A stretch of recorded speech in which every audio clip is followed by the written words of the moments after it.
Hello friend, welcome back to the information group. आप सभी का इन्फॉर्मेशन ग्रुप में बहुत बहुत स्वागत है। अगर आप हमारे चैनल पे न्यू हैं तो चैनल को जरूर सब्सक्राइब करें ऐसे इन्फॉर्मेटिव वीडियो के लिए। आज मैं आपको इस वीडियो बताने वाला हूं कि अगर आप महाराष्ट्र में आरटीआई यानी फर्स्ट अपील करना चाहते हैं तो उसके लिए क्या प्रोसीजर है, कैसे आपको फॉर्म फिल करना है और क्या क्या चीज़ को आपको ध्यान में रखना है ताकि आपसे मिस्टेक ना हो और आप प्रॉपर तरीके से फर्स्ट अपील आरटीआई फाइल कर सकते हैं। फर्स्ट अपील आरटीआई फाइल करने से पहले आप इससे पहले एक मरतबा आरटीआई फाइल किए होंगे, तभी आप यहाँ पे फर्स्ट अपील आरटीआई कर सकते हैं।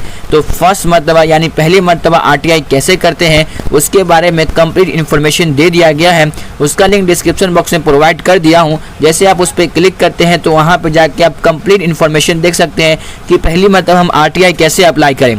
पहली मरतबा आरटीआई अप्लाई करते हैं और उसके बाद आपका 30 दिन के अंदर जवाब नहीं आता है या फिर जवाब आता है तो आपके संतुष्ट के हिसाब से नहीं आता है, यानी कि जो सवाल किया गया था उसका जवाब नहीं आता है या किसी भी कारणवश आपको जवाब से संतुष्टि नहीं मिल रही है तो 30 दिन के अंदर आप वापस से फर्स्ट अपील दायर कर सकते हैं। तो आज मैं आपको महाराष्ट्र में फर्स्ट अपील कैसे दायर करने वाले हैं इसके बारे में कंप्लीट इन्फॉर्मेशन देने वाला हूं। तो वीडियो बहुत ही महत्वपूर्ण होने वाला है, इसलिए इस वीडियो को अपने दोस्तों के साथ ज़रूर शेयर करें और इस नॉलेज को हर एक के साथ शेयर करें ताकि हर एक को उनके अधिकार के बारे में मालूम हो। चलिए सबसे पहले हम गूगल में आते हैं और यहाँ पे सर्च करते हैं महाराष्ट्र आरटीआई या फिर आप आरटीआई महाराष्ट्र भी सर्च करेंगे तो आपके सामने यहाँ पर मैं सर्च कर लेता हूँ आरटीआई महाराष्ट्र। तो आपके सामने एक पेज ओपन होगा और ये देख सकते हैं इसके URL में ही लिखा हुआ है कि आरटीआई ऑनलाइन महाराष्ट्र gov.in। तो ये गवर्नमेंट ऑफ महाराष्ट्र का आरटीआई कैसे अप्लाई करना है इसके बारे में ये लिंक दिया गया है। और एक बात मैं आपको बता दूं, अगर आपको सेंट्रल गवर्नमेंट में आरटीआई फाइल करना है, उसके ऊपर फर्स्ट अपील दायर करना है तो उन सब के बारे में कंप्लीट इन्फॉर्मेशन दे दिया हूँ, उन सब का वीडियो बनाया हूँ। अगर आपको बिहार में आरटीआई करना है तो बिहार में आरटीआई कैसे करना है उन सब के बारे में भी कंप्लीट इन्फॉर्मेशन दिया हूँ। चलिए सबसे पहले हम यहाँ पे क्लिक करते हैं ऑनलाइन आरटीआई इन्फॉर्मेशन जो है इस पर क्लिक करेंगे। जैसे मैं इस पर क्लिक करता हूं तो आपके सामने कुछ इस तरह का इंटरफेस होगा। सेम वेबसाइट आरटीआई जो सेंट्रल गवर्नमेंट की है सेम है, सिर्फ वो गवर्नमेंट ऑफ इंडिया हो जाता है और ये गवर्नमेंट ऑफ महाराष्ट्र है। तो यहाँ पे आने के बाद आप देख सकते हैं यहाँ पे जो आप पहली मरतबा आरटीआई फाइल करते हैं तो यहाँ पे आप सबमिट रिक्वेस्ट पे क्लिक करके आप पहली मरतबा आरटीआई फाइल करते हैं। अगर आपको अपने आरटीआई का स्टेटस जानना है तो व्यू स्टेटस पे क्लिक करके अपने आरटीआई का आप स्टेटस जान सकते हैं कि क्या स्टेटस है आरटीआई का। और अगर आपको जो आरटीआई का जवाब दिया गया है और आप उस जवाब से संतुष्ट नहीं है तो सबमिट फर्स्ट अपील आपका यहाँ पे ऑप्शन है। जैसे मैं इस पर क्लिक करता हूँ तो क्लिक करने के बाद मेरे सामने कुछ इस तरह का इंटरफेस शो होता है। यहाँ पे लिस्ट ऑफ डिपार्टमेंट, किन किन डिपार्टमेंट में आप यहाँ पे आरटीआई फाइल कर सकते हैं। फर्स्ट अपील सभी डिपार्टमेंट का यहाँ पे नाम दिया गया है। यहाँ पे आप देख सकते हैं लगभग 213 तो 214 यहाँ पे डिपार्टमेंट है जिसके अंदर आप महाराष्ट्र में आरटीआई फाइल कर सकते हैं। उसके बाद नीचे आएंगे, नीचे आने के बाद आपको यहाँ पे सभी गाइडलाइन को रीड कर लेना है और उसको समझ लेना है। यहाँ पे यही लिखा हुआ है। उसके बाद आपको यहाँ पे टिक करना है। जैसे मैं यहाँ पे टिक करता हूँ उसके बाद मुझे क्या करना है, सबमिट बटन पे क्लिक करना है। जैसे मैं सबमिट पे क्लिक करता हूँ तो मेरे सामने नेक्स्ट पेज ओपन होता है और आपने पहली मरतबा जो आरटीआई फाइल किए थे तो उसका आपके पास एक रजिस्ट्रेशन नंबर यानी रिक्वेस्ट रजिस्ट्रेशन नंबर आपके पास होगा, वो यहाँ पे आपको डालना है। और उस वक्त जो भी ईमेल आईडी आपने डाले थे वही ईमेल आईडी आपको यहाँ पे डालना है। उसके बाद आपको ये कैप्चा फिल करना है, उसके बाद सबमिट पे क्लिक करना है। चलिए ये सब डिटेल फिल कर लेते हैं। उसके बाद किस तरह का इंटरफेस शो होता है मैं आपको दिखाता हूँ। जैसे ही आप सबमिट पे क्लिक करते हैं उसके बाद आपके सामने कुछ इस तरह का इंटरफेस शो होता है। नीचे आते हैं तो आपके सभी जानकारी पहले से मौजूद होगी क्योंकि जब आप पहली मरतबा आरटीआई फिल किए थे तो वहीं से यहाँ पे डिपार्टमेंट लिया गया है कि आप किस डिपार्टमेंट में आरटीआई फाइल कर रहे हैं। तो अगर आप इस डिपार्टमेंट को चेंज करना चाहते हैं तो चेंज नहीं कर सकते क्योंकि आप इसी डिपार्टमेंट में फर्स्ट अपील दायर कर रहे हैं। उसके बाद मैं नीचे आता हूं तो आपका जो पहली मरतबा आरटीआई फाइल किए थे उसका आपका नंबर, तारीख, नाम, आपका एड्रेस, पिन कोड सभी कुछ पहले से ही मौजूद होगा। आपको यहाँ पे कुछ भी टाइप करने की ज़रूरत नहीं है। यहाँ पे आने के बाद एक बार बता दूँ कि जहाँ पे ये स्टार मार्क दिया हुआ है इस तरह का उसी को भरना, मतलब उसको ही भरना मैंडेटरी है। बगैर उससे भरे आप आगे प्रोसीड नहीं कर सकते हैं। अगर आप इस स्टार मार्क को भर के अगर आगे प्रोसीड करते हैं तो ही सबमिट होगा। अगर आप इस स्टार मार्क को नहीं भरते हैं तो आगे आप प्रोसीड नहीं कर पाएंगे। अगर आपको समझ में नहीं आया तो वापस से मैं आपको समझा दूं कि जैसे यहाँ पे एड्रेस पे स्टार मार्क दिया हुआ है तो यहाँ पे आपको एड्रेस फिल करना मैंडेटरी है, यानी इसके बगैर आप आगे प्रोसीड नहीं कर सकते हैं। इस तरह नीचे आएंगे तो नीचे आने के बाद आप देख सकते हैं यहाँ पे विलेज, तालुका, डिस्ट्रिक्ट ये सब पे स्टार मार्क नहीं दिया गया है। तो अगर मैं इस लाइन को नहीं भरूँ तो भी चलेगा और मैं आगे प्रोसीड कर सकता हूँ। उसके बाद नीचे आएंगे, नीचे आने के बाद आपके सामने सभी इन्फॉर्मेशन पहले से ही मौजूद है। उसके बाद और नीचे आते हैं तो यहाँ पे आप देख सकते हैं कि सिटीजनशिप इंडियन होना चाहिए, तभी आप इसमें अप्लाई कर सकते हैं। यहाँ पे एक और ऑप्शन लिखेगा कि is the applicant belong poverty line, यानी आप गरीबी रेखा से कम आते हैं। तो यहाँ पे अगर आप गरीबी रेखा से कम आते हैं तो आपको यहाँ पे यस करना है, और जैसे ही आप यस करते हैं तो आपको यहाँ पे एक प्रूफ अपलोड करना पड़ेगा। क्या है वो है कि बीपीएल कार्ड नंबर आपको यहाँ पे डालना है, तभी आगे आप प्रोसीड कर सकते हैं। अगर मैं करता हूँ नो, मैं यहाँ पे नो पे क्लिक करता हूँ तो यहाँ पे आपको फीस पे करना पड़ेगा। और यहाँ पे आप देख सकते हैं कि आरटीआई जो फीस है यहाँ पे आपसे 20 रुपया लिया जा रहा है। तो यहाँ पे आपसे 20 रुपया आरटीआई फीस लिया जा रहा है। और फर्स्ट अपील मतलब पहली मरतबा जब आरटीआई फाइल करते हैं तो उस वक्त आपसे 15 रुपया लेता है, और यहाँ पे अभी 20 रुपया लिखा हुआ है, और बाकी जीएसटी वीएसटी ये आगे प्रोसीड होकर ये 25 रुपया भी हो सकता है।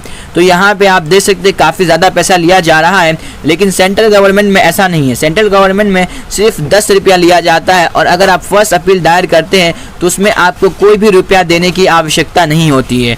उसके बाद मैं नीचे आता हूँ तो यहाँ पे आप देख सकते हैं एक ऑप्शन आपको शो हो रहा होगा। जैसे मैं इस पर क्लिक करता हूँ तो क्लिक करने के बाद आपसे यहाँ पे पूछा जा रहा है कि यहाँ पे कि आप फर्स्ट अपील क्यों दायर कर रहे हैं। क्या आपके आरटीआई का जवाब टाइम लिमिट के अंदर नहीं दिया गया, या फिर आपको जो इन्फॉर्मेशन प्रोवाइड किया गया वो आपके अकॉर्डिंग नहीं था, और जो मतलब आपके अकॉर्डिंग यहाँ पे इन्फॉर्मेशन प्रोवाइड नहीं किया गया, वो क्या फॉल्स इन्फॉर्मेशन था, या मिसलीडिंग था, या इनकम्प्लीट प्रोवाइड इनकम्प्लीटेड इन्फॉर्मेशन। तो मैं यहाँ पे इनकम्प्लीट इन्फॉर्मेशन पे क्लिक करूँगा, या फिर अदर ग्राउंड भी आप सिलेक्ट कर सकते हैं। इसमें से आपका कुछ भी नहीं आपके रीज़न शो हो रहे हैं तो जैसे मैं यहाँ पे प्रोवाइड इनकम्प्लीट इन्फॉर्मेशन में क्लिक करता हूँ, उसके बाद जो भी इन्फॉर्मेशन है आपको यहाँ पे सिलेक्ट कर लेना है। उसके बाद एक फ़ाइल जो आपने अभी फर्स्ट अपील के लिए बनाए होंगे एक पीडीएफ लेटर अच्छे से, उसको आपको यहाँ पे अटैच कर लेना है। उसके बाद ये जो आपको कैप्चा है ये फिल करना है। उसके बाद नीचे आएंगे तो उसके बाद आपको सबमिट पे क्लिक करना है। चलिए मैं ये सब फिल कर लेता हूँ और सबमिट पे क्लिक करता हूँ। सबमिट पे क्लिक करने के बाद किस तरह का इंटरफेस शो होता है वो आपको मैं दिखाता हूँ। सबमिट करने के बाद आपके सामने कुछ इस तरह का इंटरफेस शो होगा। यहाँ पे आने के बाद आप देख सकते हैं यहाँ पे लिखा हुआ है कि do not use refresh and back button of the browser, यानी आपको न रिफ्रेश न बैक ब्राउज़र पे क्लिक करना है, कुछ नहीं करना, आगे आपको सिर्फ प्रोसीड करना है। यानी अगर आप आगे जाके अगर ब्राउज़र में लोड ले रहा है तो सिर्फ आपको इंतज़ार करना है, उसके अलावा आपको कुछ नहीं करना है। यहाँ पे आने के बाद आप देख सकते हैं इस जो सेक्शन इस पर क्लिक करना है। जैसे मैं इस सेक्शन पे क्लिक करता हूँ उसके बाद मुझे पे क्लिक करना है। चलिए मैं पे क्लिक करता हूँ। तो पे क्लिक करने के बाद मेरे सामने एक नया इंटरफेस शो होगा। थोड़ा सा आपको इंतज़ार करना है अगर आपके मोबाइल में इंटरनेट स्लो है तो उसके बाद आपके सामने कुछ इस तरह का इंटरफेस शो होगा। यहाँ पे आने के बाद आपके सामने 3-4 ऑप्शन आपको शो हो रहा होगा। वॉलेट, इंटरनेट बैंकिंग, आपको credit card, debit card and IMFC जो ऑप्शन है। तो आपको समझ में आ रहा होगा कि यहाँ पे तो UPI है ही नहीं और मैं UPI से पेमेंट करता हूँ, तो आपको घबराने की ज़रूरत नहीं। आप क्रेडिट कार्ड, डेबिट कार्ड पे क्लिक करेंगे।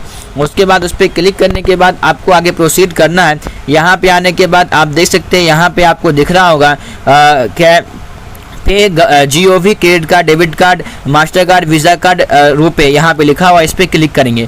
जैसे मैं इस पर क्लिक करता हूँ उसके बाद यहाँ पे प्रोसीड टू पेमेंट पे आपको क्लिक करना है। और यहाँ पे आप देख सकते हैं कि आपका टोटल जो अमाउंट है वो 26 रुपये के लगभग हो गए, यानी 25.90। मैं आपको स्टार्टिंग में बोल चुका था कि यहाँ पे जो भी इसका फीस रहता है उसमें उन्होंने 5.90 रुपीज़ एक्स्ट्रा ऐड कर लेते हैं GST, जो भी उनका जो एडिशनल चार्ज होता है उस पर। तो यहाँ पे RTI फाइल करना थोड़ा कॉस्टली है as compare to the central government. Central government में मात्र आपको 10 रुपये देना है, वो भी आप अगर पहली मरतबा RTI फाइल कर रहे हैं। और सेकेंड मरतबा में आपको कुछ नहीं देना है। सेकेंड मरतबा में डायरेक्ट आप विदाउट फीस की आप फर्स्ट अपील दायर कर सकते हैं। उसके बाद चलिए मैं प्रोसीड टू फॉर पेमेंट पे क्लिक करता हूं। जैसे मैं इस पर क्लिक करता हूं तो मेरे सामने एक नेक्स्ट पेज ओपन होता है। ओपन होने के बाद आप देख सकते हैं यहाँ पे आपसे UPI का भी ऑप्शन आ गया। आपको दिख नहीं रहा था सबसे पहले कि हम यूपीआई से कैसे पेमेंट करना है, तो आपको यहाँ पास यूपीआई का ऑप्शन भी आ गया। आप कार्ड के जरिए भी पेमेंट कर सकते हैं, यानी यहाँ पे वो सब ऑप्शन आएगा जो ऑप्शन आपको पहले दिख रहा था, यानी नेट बैंकिंग का भी ऑप्शन आपके सामने आ चुका है। चलिए मैं यहाँ पे QR स्कैन करके पेमेंट करने वाला हूँ, क्योंकि सबसे आसान यही होता है। आपके मोबाइल में एक QR शो हो जाएगा और दूसरे मोबाइल से आप यहाँ पे पेमेंट कर सकते हैं। चलिए मैं भीम UPI क्लिक किया, उसके बाद यहाँ पे आपको मेक पेमेंट फॉर पे क्लिक करता हूँ। क्लिक करने के बाद आपके सामने एक स्कैनर ओपन होगा और 5 मिनट के अंदर आपको इसको पे करना है। चलिए मैं इसे स्कैन करके पे कर लेता हूं, और जब भी आप पे कर लेंगे तो ऑटोमेटिक ब्राउज़र प्रोसीड होगा और आपका पेमेंट कंफर्म हो जाएगा और एक स्लिप जनरेट होगा। उस स्लिप का आपको सिर्फ स्क्रीनशॉट लेके रख लेना है। पेमेंट करने के बाद आपके मोबाइल में कुछ इस तरह का इंटरफेस शो होगा। यहाँ पे आप देख सकते हैं ब्राउज़र को आपको कुछ नहीं करना है, न रिफ्रेश करना है न बैक करना है, क्योंकि पेमेंट आपका हो चुका है। थोड़ा देर आपको इंतज़ार करना है, आपका जो रिसीप्ट है वो जनरेट हो रहा है। वेबसाइट थोड़ा स्लो चल रहा है, इंटरनेट एकदम फास्ट होने के बावजूद भी, तो आपको बस धैर्य रखना है, इंतज़ार करना है। मैं आपको ये सब बात इसलिए बता रहा हूँ कि बहुत सारे जो कैंडिडेट रहते हैं वो रिफ्रेश बटन करके या बैक में क्लिक करके आप यहाँ मतलब बैक वापस आ जाते हैं और आप पेमेंट करते हैं, तो पेमेंट से आपको रिसीप्ट जनरेट नहीं होता है, जिसकी वजह से आपका RTI जो होता है वो फॉल्स हो जाता है। मतलब आप RTI कंप्लीट नहीं कर पाते हैं, वापस से आपको फॉर्म फिल करने की आवश्यकता रहती है। तो इन सब बातों को आपको ध्यान रखना है ताकि आपसे आगे मिस्टेक ना हो। तो यहाँ पे आप देख सकते हैं, यहाँ पे आपका RTI जो है वो फाइल हो चुका है। यहाँ पे आने के बाद आपको यहाँ पे अपना जो रजिस्ट्रेशन नंबर है, आपका नाम, डेट, कब फाइल की, आपका अमाउंट और सक्सेस हो चुका है और ये डिपार्टमेंट में चला गया है। और यहाँ पे आपको अभी इंतज़ार करना है 1 महीना। 1 महीने के अंदर जो भी आपका इन्फॉर्मेशन है वो प्रोवाइड किया जाएगा गवर्नमेंट के द्वारा, जो भी आपने इन्फॉर्मेशन मांगा था। तो अगर आपके इसी रिगार्डिंग में कोई भी डाउट है, क्वेरी है, क्वेश्चन है, या फिर आपसे RTI फाइल नहीं हो पा रहा है किसी भी कारणवश, तो आप हमें कमेंट कर सकते हैं। उम्मीद करता हूँ आपको वीडियो इन्फॉर्मेटिव लगा, और ऐसे इन्फॉर्मेटिव वीडियो के लिए चैनल को सब्सक्राइब करें। मिलते हैं नेक्स्ट वीडियो में, तब तक के लिए गुड बाय।